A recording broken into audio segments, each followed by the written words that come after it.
I want to get to the part about, the wish list of games and divvying it up fairly. I think that's so interesting, but I'm also curious. It's a never ending conversation, like you said, and it's something that takes up most of a calendar year. With that in mind, like, is this week, is Wednesday the first time you get a look at this, or is there like a rough draft process? You hear stories about the league having to change the schedule because of a concert, or maybe there's a baseball game or something. Like, how many iterations of this do you get a look at before the final one, or is the final one like your first real glimpse? Yeah, the number of versions of the schedule that I see throughout this entire process is one. I see the final product, I see the schedule that is released to the entire world today. As we go through these weeks and months leading up to the release, I do get indications of games that we're likely to have, not likely to have. The NFL is necessarily very diplomatic about, and very disciplined as well, about what they share and what they don't share. So it's on me to sort of read between the lines and come to an expectation of where our games might land.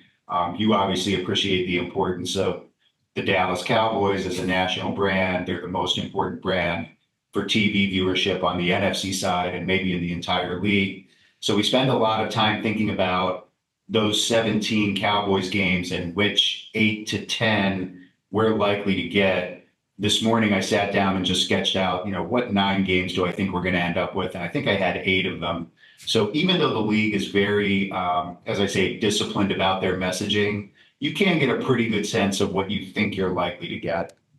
To your point, several very, very big Dallas Cowboys games on our air, whether it's week 1, Cowboys Browns, you've got the Cowboys playing Baltimore a little bit later in the year. The Thanksgiving game against the New York Giants, obviously 2 gigantic markets there playing on a national holiday. And that goes to what I wanted to ask you next.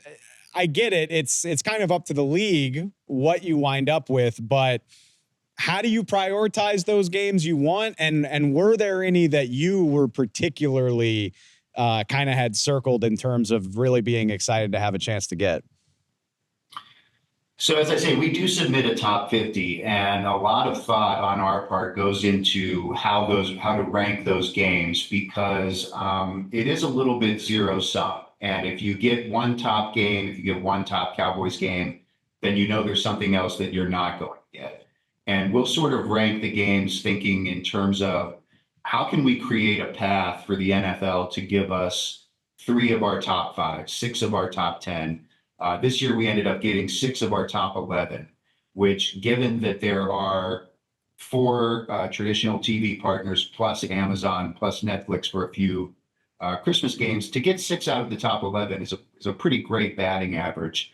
But we try to order our games so that if we don't get our number 1, we're lined up to get our number 2. If we don't get our 1, we'll get our 2, 3, and 5. And we try to anticipate what their logic might be in parceling out the games. So, for example, there's no point really in listing 5 Dallas Cowboys games as your top 5, because you're clearly not going to get all 5, right? So you're trying to balance the biggest games and the biggest brands. I think this year it's probably fair to say that the Super Bowl rematch was number 1 on our board. I think it was probably number 1 on every network's board.